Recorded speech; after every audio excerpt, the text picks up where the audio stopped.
What is up? What's up? What is going on? This is for Shop Talk podcast. And once again, we are live from the workbench. This is for February 8th.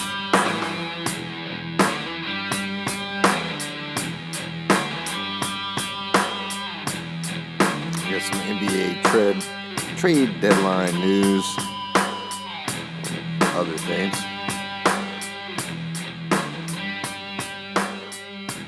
Let's see. How did you guys like the Super Bowl? I know a lot of people thought it was boring.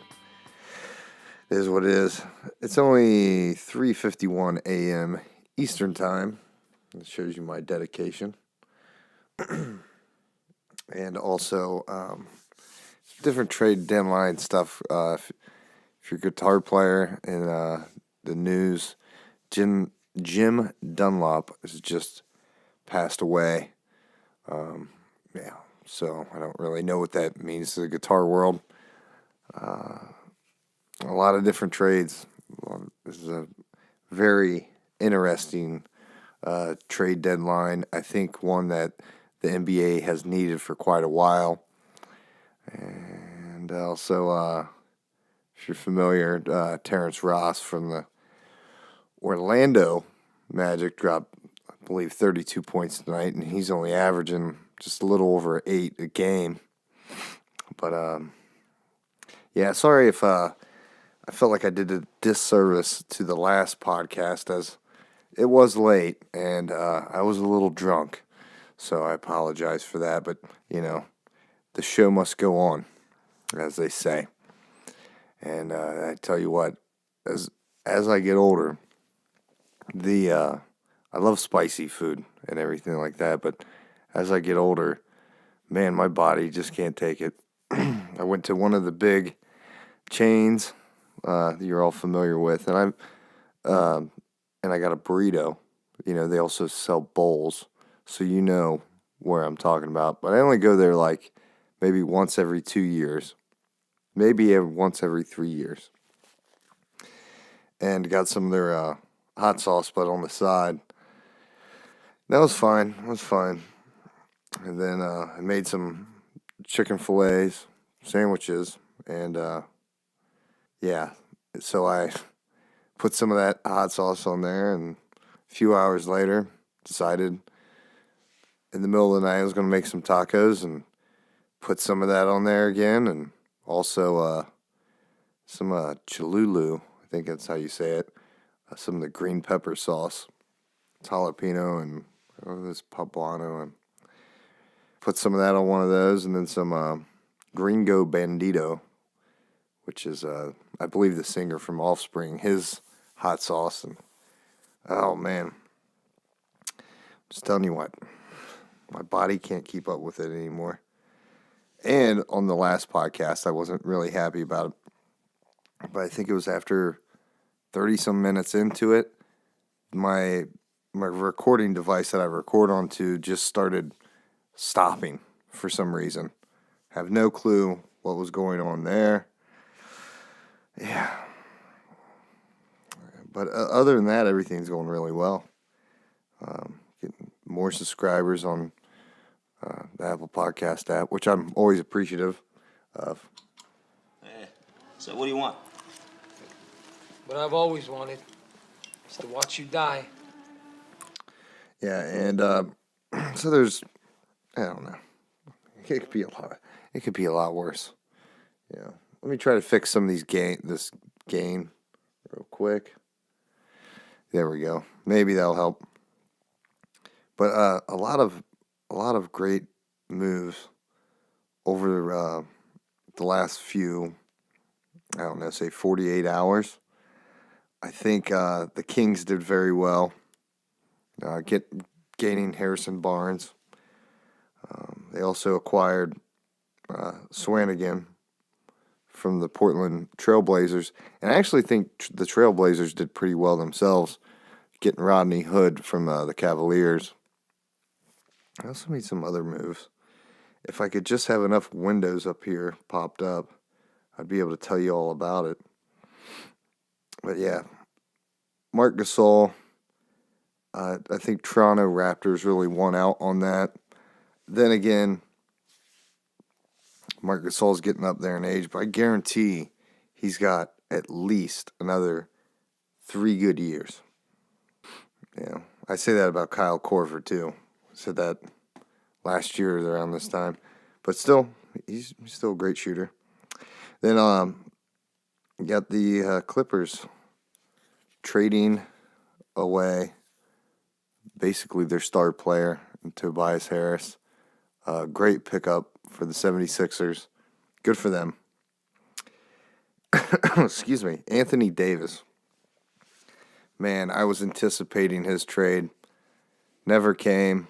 I mean, it will come. I think the Pelicans are holding out. I don't blame them. I don't have a problem with that at all. But, yeah, I mean, the Lakers did get what? Mike Muscala. They also got,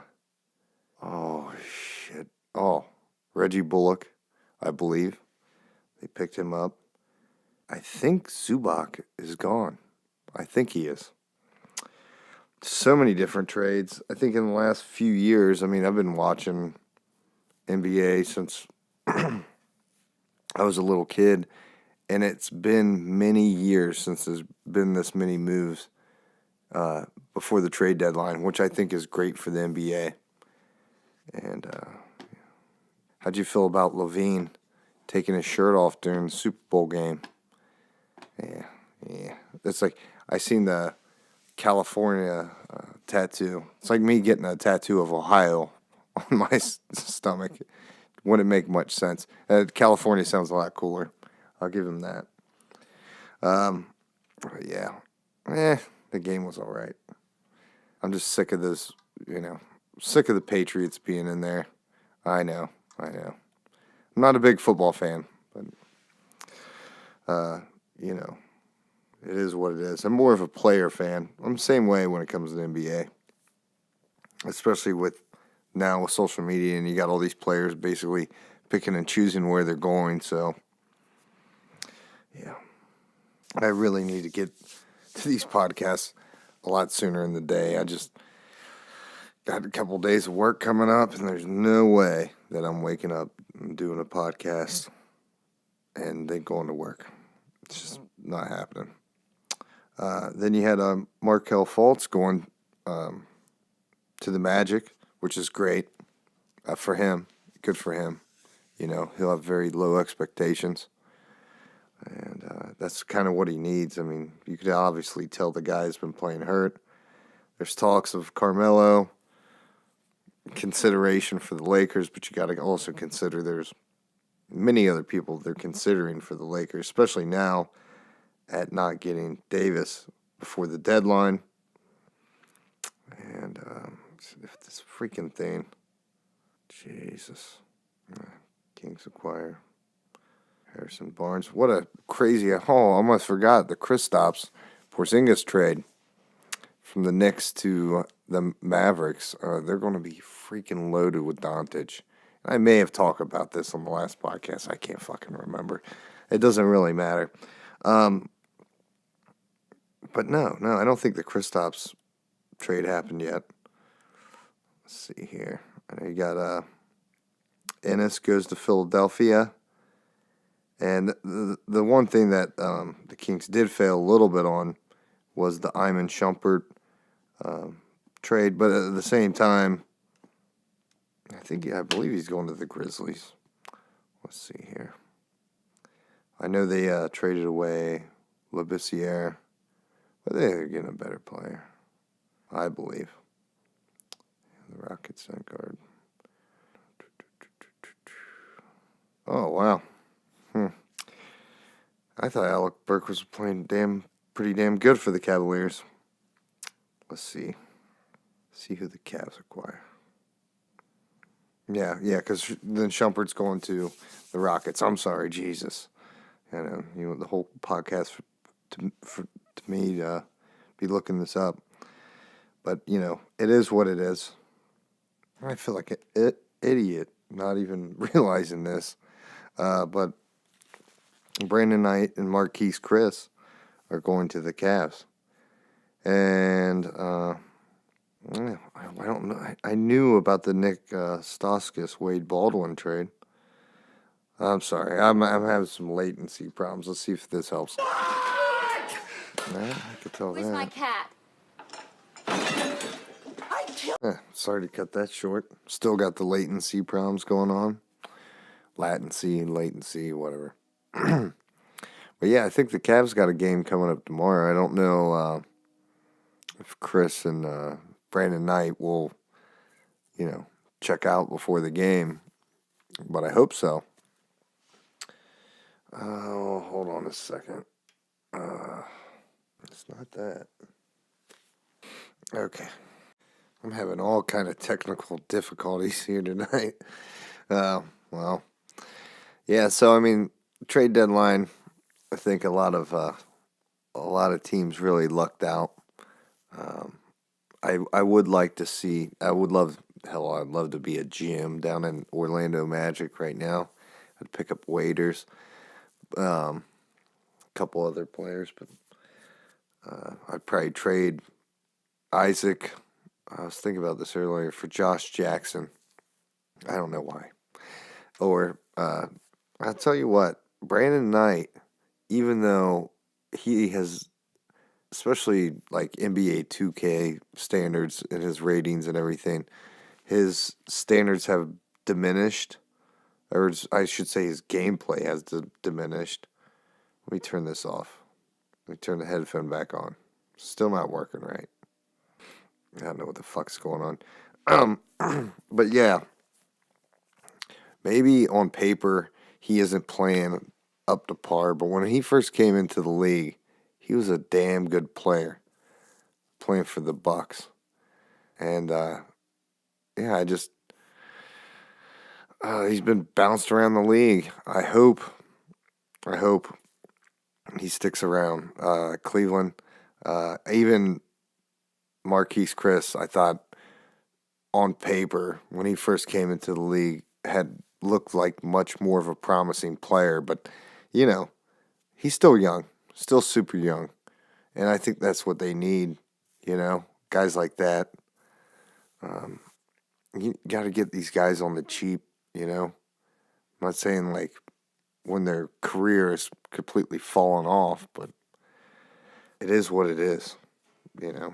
It's not a lot of people want to come to Cleveland and play, and sometimes at some point you have to change that. And then still latency, Jesus. Anyways, Kevin Durant, you see where he ripped that reporter that put out a column about him, which was kind of fucked up. I would say more or less. There was one comment that said, that he lit his face on fire. I mean, come on. Kevin Durant is fucking disrespectful. I don't care how you ever want to put it. He's disrespectful. And then on top of that, he's basically, the headline was, Kevin Durant rips media's coverage of his pending free agency.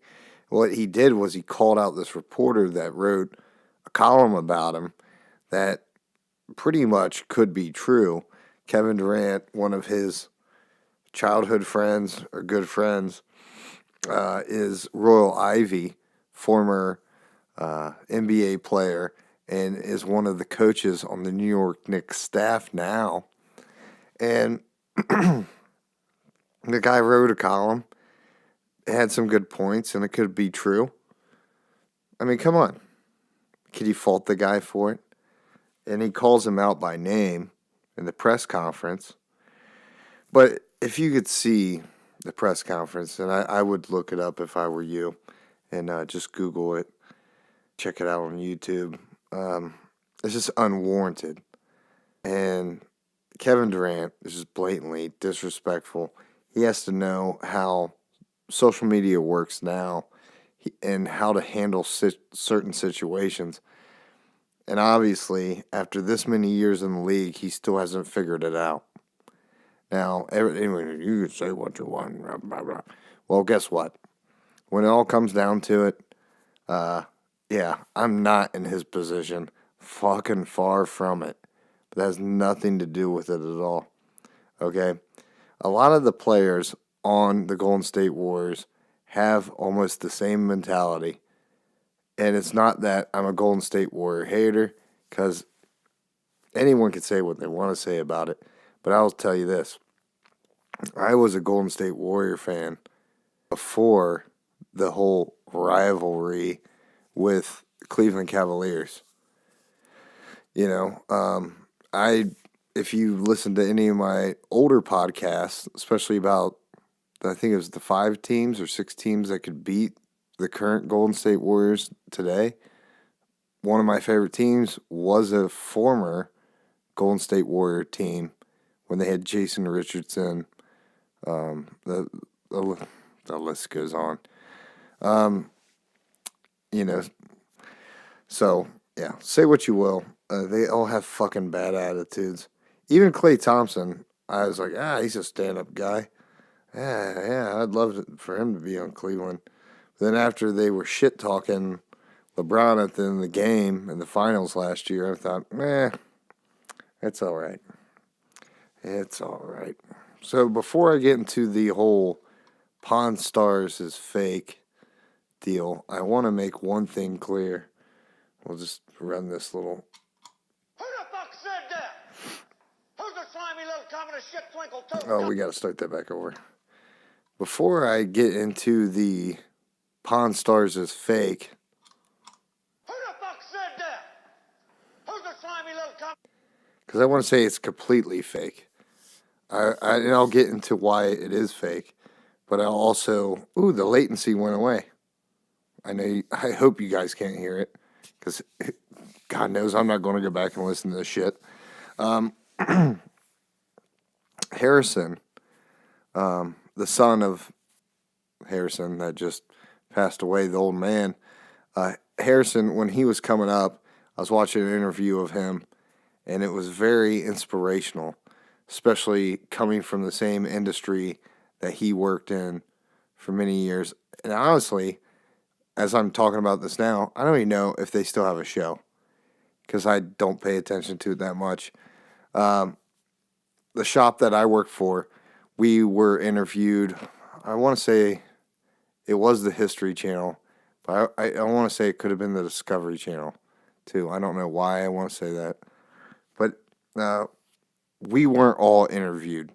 Just the owner of the shop that I worked at and another guy that worked there for fucking 3 months. They interviewed him, and he was a complete liar, and they shouldn't have interviewed him. But they were looking for an old-timey pawn shop to have a show at. And we made all kind of all right money working there.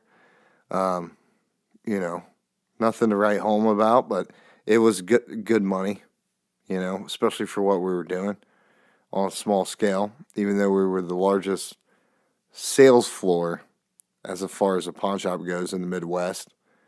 But they interviewed the 2 wrong people, because at the time my boss was out of his fucking element, like he was for up until the last few years of his life.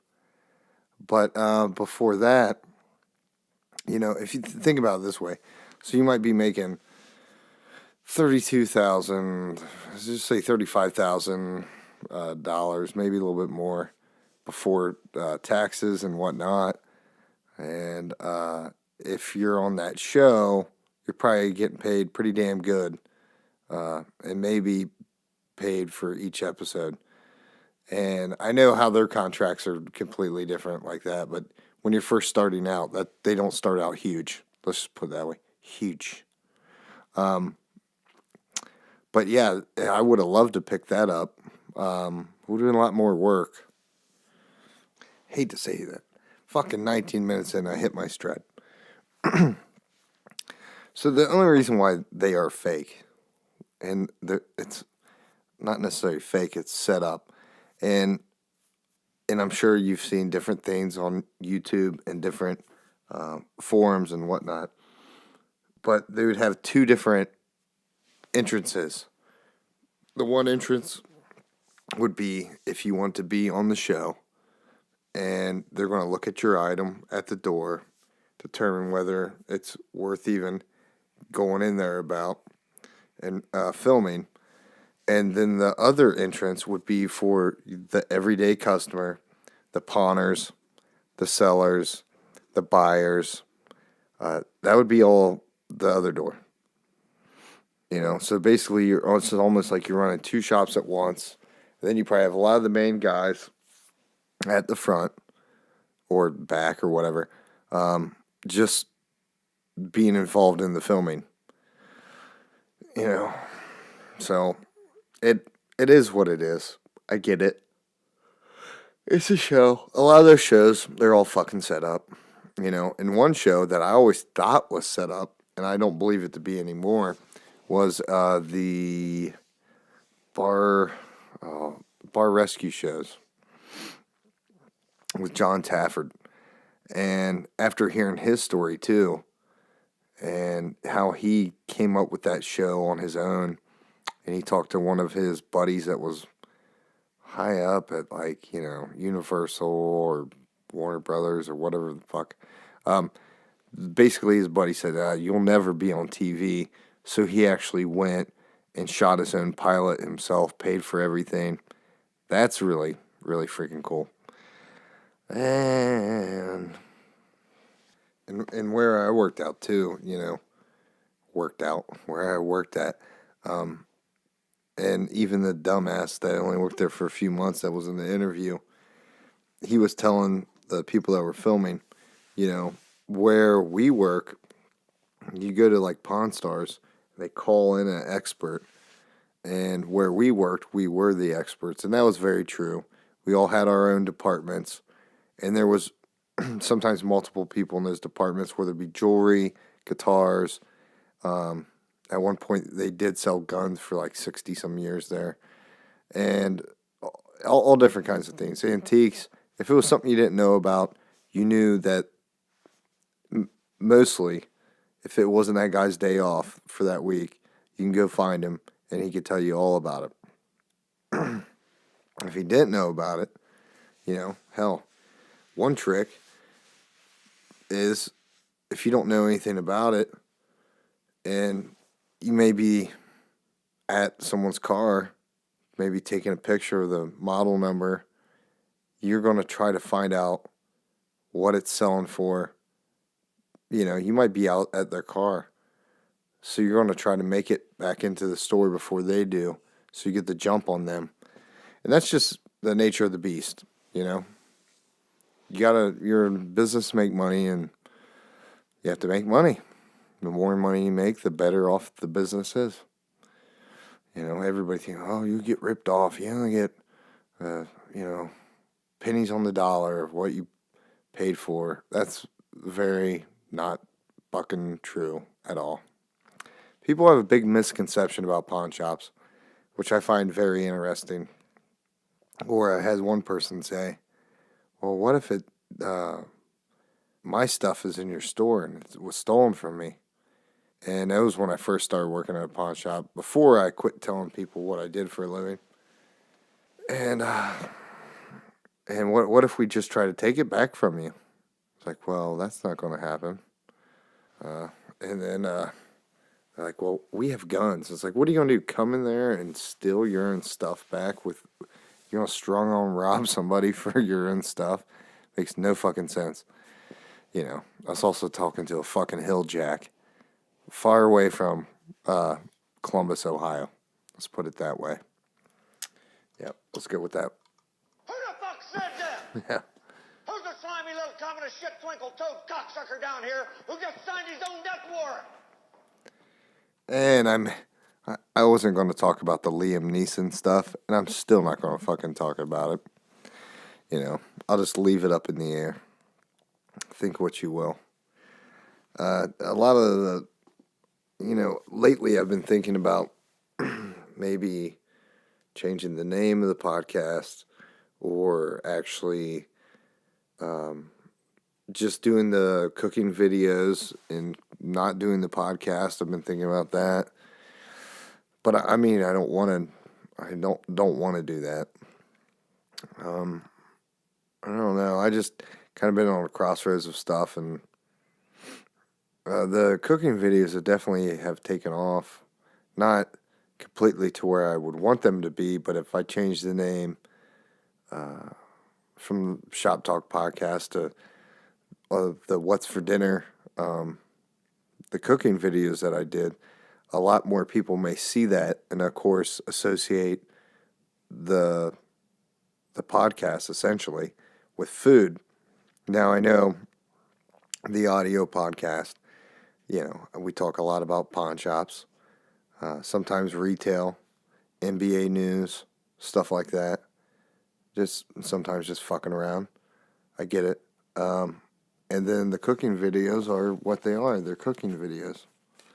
And there's a reason why I do it the way I do it and how I started this. And one day I might get into what I actually use to record the podcast and what I actually use to record the cooking videos, which is one and the same. Not much of anything. But I don't know. Just been really on the fence about a lot of things. Maybe changing some things. I know at the end of the day, it's like, well, yeah, you want to get subscribers, but at the end of the day, I still want to do what I want to do, and I still want to have a podcast because I want to have to, to me, it's like therapy. If I can get on here and talk, even if it may be for 30 minutes, bullshit around, it's like therapy for me. I hate to say that. I hate to say that you're listening to this, but I mean, it is what it is. So. Just throwing that out there. So, and now that some of these businesses are defunct, or going to be defunct, one of them is, a lot of them, they talk in secret code. I think I talked about previously on a podcast. I worked for another pawn shop for a year, and they were a big conglomerate, and they just merged with another company. And they are First Cash, Cash America, those stores combined, and they're also a publicly traded company. And they decided to put a code, just like many old school pawn shops, on their tickets to decipher for the employees how much money was in their product without having to go into the computer to look it up. And their code was Daisy Flower, and it was DAZY flower. So figured out, just numerical order: 0, 1, 2, 3, 4, 5, 6, 7, 8, 9. And you see what I'm saying? Okay. And now that the company I used to work for is going out of business in early April, it doesn't pain me to say what their code is. And I know another code for another pawn shop, but the code I'm about to give you is also a code for another pawn shop that derived from where I used to work for here locally in Columbus, Ohio. And yeah, this will definitely help me out not ever having a job there. But yeah, no one listens to this anyways, so here we go. So, the code for where I work for, they were in business since the 50s, early 50s. Another guy I work for, he also had a code of his own for various things around the store, and he would write them on there, but he would never tell me what it was meant to be. Probably because he knew I'd remember it. We used to talk in code when customers would come in the store. So say, I'm not even going to say what kind of item it was, but just say you want to give a person $20 for it because you knew all day long you could sell it for $60 because typically they want to triple their money. Not double their money, but triple their money. a third. So a third is keystone is also a terminology in a pawn shop. And a keystone is just think they had two rocks and then one little rock on top. So that's your third right there. And you could also think of the pawn shop symbol is, the joke is, and it doesn't really mean this, 2-to-1 that you'll never get your shit back. Because that's how the symbol is formed. Not a lot of people know that, but it doesn't really matter. So, someone would come in and we'd be like IO, EO, NO. And a lot of times people think we're saying no, NO. But a lot of times when people come up to us and they ask us for a certain amount of money and they're starting high because that's their job they're not essentially a consumer, but they're trying to get as much money for their item as they can get. And, they may be like, I want $50, $60. And we go, We're looking at another employee there. Like, NO? Like, yeah, NO or XO. Okay, I'll give you $40 for it. And then they might go, well, and so if it's a nice item, you might go, I'll give you $45. Okay. So the code is little g for 1. For 2 is R. E is for 3. X is for 4. N is for 5. S is for 6. Let me make you fucking remember this. T is for 7. I is for 8. Y is for 9. And big G is for 10. So if you had something that was $100, it would be big G 00. Okay? Goo.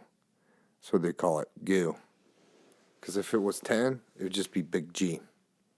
And there's no way. And here's another way to look at it. You can just look at R. And you take away the one side of it on the left, and you flip it around. That's basically it, too. You take the E, you flip it around. And so on and so forth. I mean, I'm not going to paint a fucking picture for you. And then, again, I'm also not going to repeat myself. So if you want to hear what the code was, and that's what we called it, code. And we also sometimes would say, don't speak in code in front of the customers. I would love it when customers, because I didn't haggle a whole lot, and say, oh yeah, the price is $219.95 or whatever. My boss loved 95, and actually I like 95 better than 99. It just looks better. And so you go up there, try to ring them out at the register. They go, oh, I didn't know there was tax on it. It's like, well, there's tax on everything, everywhere you go. Especially if you're buying something at a retail store. But we wouldn't say that. We just go, you might want to take that up with your local senator. Write them maybe. Then also, they try to do that out the door. It's like, no, because if it's out the door, then we'll just do. The tax has changed throughout the years of me working there. When I first started, I believe it was 6.75%. It went up to 7%. And then for like a few months, after it went up to whatever it went up to, 750 or whatever, we didn't even know it. Or maybe it was when it went up to 7. No one told us. So the first few months, we're just doing everything. So we're fucking ourselves, because of the people that we work with didn't fucking tell us. We're just salesmen. Yeah, we should know that shit. But it's not like you're selling cars. Yeah, well, anyways. So, there you have it. 2 fucking pawn shop codes, 1 podcast. Okay? And really do miss it, but after that, I'll probably never fucking work in this town in a pawn shop. But it is what it is. Oh, I almost missed it. Yeah, so we'll just say you do the current tax. Yeah. So you want $219.95 out the door, right? It's like, no. If it's out the door, we'll do $250. How about that? $250. I don't even know what the fucking tax is on that, but I'll your short math definitely can help you out. Yeah, so I hate to say it. I hate to cut the podcast a little short. Not that it really matters. Who the fuck said that? Yeah. Who's the slimy little communist shit twinkle-toed cocksucker down here who just signed his own death warrant? Nobody, huh? The very fucking godmother said it. I'm fucking standing. I will PT you all until you fucking die. I'll PT you until your asshole for sucking buttermilk. Was it you, you scroungy little fuck, huh? Sir, no, sir. You little piece of shit, you look like a fucking worm. I bet it was you. Sir, no, sir. Sir, I said it, sir. Well, no shit. What have we got here? A fucking comedian, private joker. I admire your honesty. Hell, I like you. You can come over to my house and fuck my sister. But I hope you guys have a good week. Hope you had a good week. I've been trying to get these out a little bit sooner. I apologize for that. Check me out on social media, Shop Talk Podcast, Instagram, shop_talk_podcast. And then also, we are on the Apple Podcast app and also on YouTube. And I appreciate everybody out there that watches, likes, listens, shares, and subscribes. I can't say it enough. I appreciate you guys. You guys take care. I'm gonna fuck around here for a minute. Hey, so what do you want? What I've always wanted is to watch you die. Oh, you ordered the meatloaf. The brisket's really good here, only you'll never know it. You fucked up.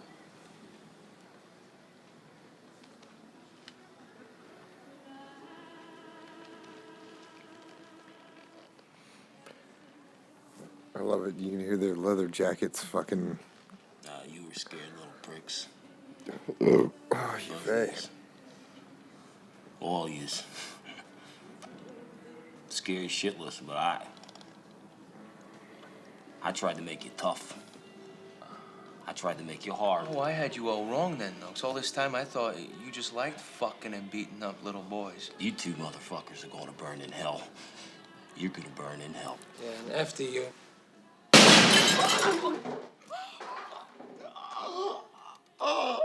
Did that hurt, Noakes?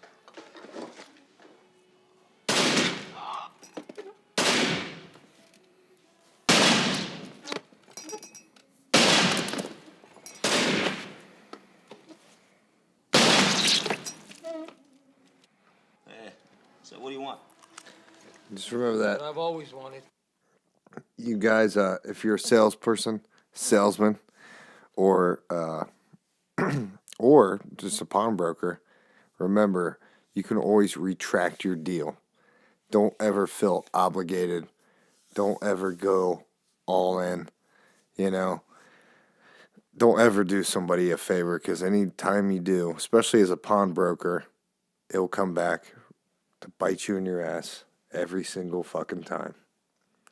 You guys take care. Have a great week. Appreciate you watching and listening. Hey, so what do you want? Hey. It's not Wrong one. sudden. Preparation. As far as the actual job's concerned, it's a piece of piss. A monkey could do it. That's what I thought of you. It's not. Okay. Can it be that it was all so simple then? Got me thinking, I remember the time. Can it be that it was all so simple then? Ain't no changing what's left. Can it be that it was all so simple then? Because we all race against death. Can it be that it was all so simple?